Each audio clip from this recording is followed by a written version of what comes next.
If you want it, Haitian All-StarZ got it. From the tri-state to the islands, to the rest of the world and back. Get it on. Everybody got you covered. Haitian All-StarZ. Basically, what you're feeling. I think to me that says a lot instead of the regular. So, how long have you been rapping? Yeah, for sure. And I mean that's kind of. Well, like, I mean, you guys are awesome, and you take, it's very organic, and it allows. Well, you that's how we want the show to be. Yeah. That's how we want the show to be. We want it to be very organic, very easy, very comfortable. Where it's like we're sitting in your basement, our basement. Absolutely.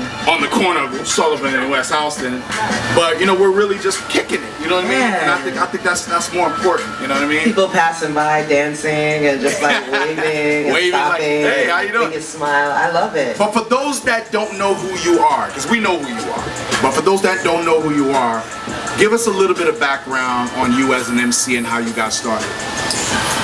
Let's see, Farrah Burns. Got my start really starting out with Wu-Tang.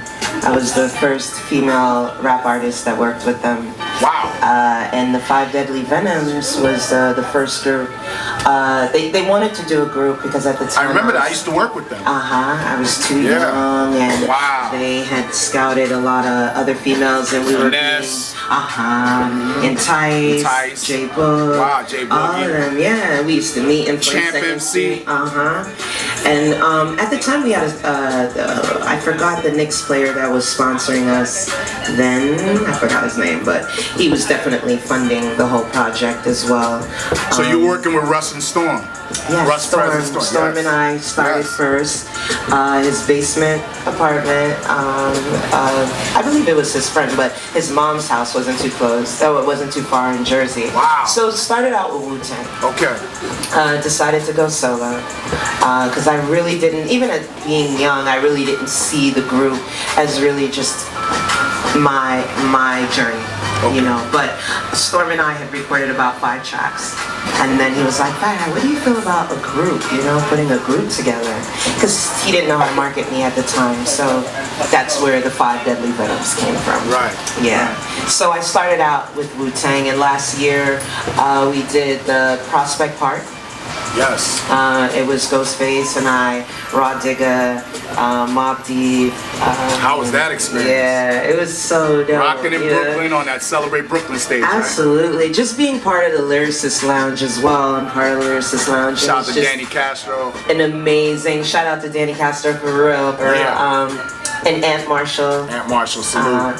And they just really, they're so supportive and definitely for preserving the hip-hop culture by still giving you that real authentic hip-hop, with Mos Def, Black Thought. We did the 20th year anniversary as well, and that was crazy. Yes. And I guess the defining moment for me was when Kool Herc, when I got off stage and he grabbed my hands and he was like, "You're the one." And I was like, wow. That's it was official. almost like a king, Yeah, knighting you, But yeah, I mean, so I took some time off, I enrolled in school, I majored in anthropology. There was a lot of questions I had about life in general that wasn't really being answered in terms of why we're here, and what we're doing and what's really our path. Only to realize that we all have separate paths and journeys, and we're all giants, and it's all about being service to each other and uplifting.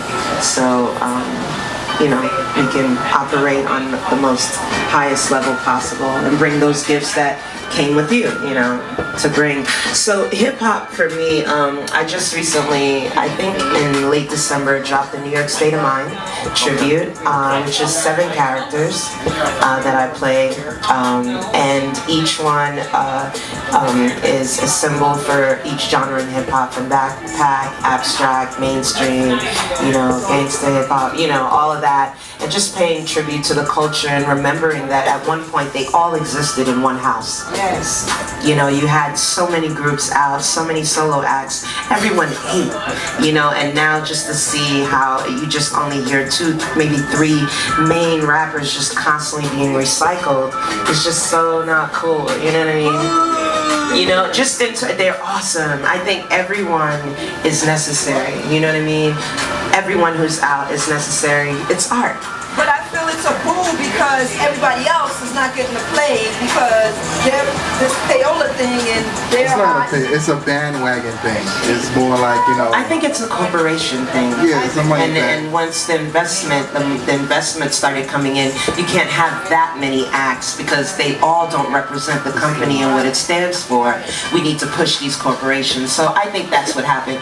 But what's happening now too is that people are really they're really doing their research on independent artists. Yeah. And they're really stepping away from the radio and they're losing money. Yes. They're losing money, you know, so I would think twice about signing a major deal unless it was a bidding war. Yeah, unless it benefits you as an artist and you're able to keep your creative freedom and do what you do. Yeah. You know? I have the Over Metal album. It's on iTunes. I have the Shotgun Wedding Project as well. Yes. Also a video, so you can check me out, Farrah Burns TV on YouTube. Subscribe to the channel. Okay. I also have the New York State of Mind, as I mentioned, the I Wanna Rock videos. So I have videos out there on Twitter, Facebook, everywhere. But what I'm so excited about is July 18th, I'll be performing at Jenny's Supper Club, doing a 1-hour set. Indeed. Okay. Really, really excited about that. Got some definite special surprises. Wow. Yes. Is this going to be with the band? It's with the band. Nice. Frederica, shout out to Frederica Crier. She's my violinist. She's like amazing. So yeah, it's gonna be awesome. Live music. July 18th. So if you love live music, love hip hop. And you rock every Monday, right, with Rakim That's Walker? right. I rock every At Red Monday Rooster. at Jenny's Supper at Red Rooster, right? Jenny's Supper Club is located right below Red Rooster. So Right. for those who want to know how to get there, it'll be July 18th. 310 Lenox Avenue, Yep. between 125th and 126th. 26. Yep. I know because I do every other Wednesday. Yeah. So you guys gotta come out. It's gonna be so great. World Beat Wednesdays. Plug. No, but you know, let me just say this. You are seriously one of the nicest MCs. I don't even want to say female MCs that I've ever heard. And let me just tell you why. Because any MC that could just jump on the turntables with me and just rock and just go off the top of the head, it's on YouTube, ladies and gentlemen.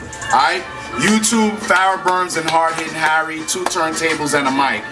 And that was the first time we really bonded and connected when Jeff brought you to Global Jam Thursdays at Voodoo Bar. Yeah. And you just rock live and it was amazing, man. It was amazing. It was so much fun. It was amazing. You know? So It was so again, much fun. Yes. It was so much fun. It was raw, and it just reminded what hip hop started out. And it was 2 turntables And a mic. That's right. So we were in our natural element, just going at it. Yes. And here we are again. Let's do it again. I say let's do it again. Let's you know do what it. I mean? Let's get into the zone, y'all. 2 turntables and a mic, part 2. Let's do it. All right. Haitian All-StarZ.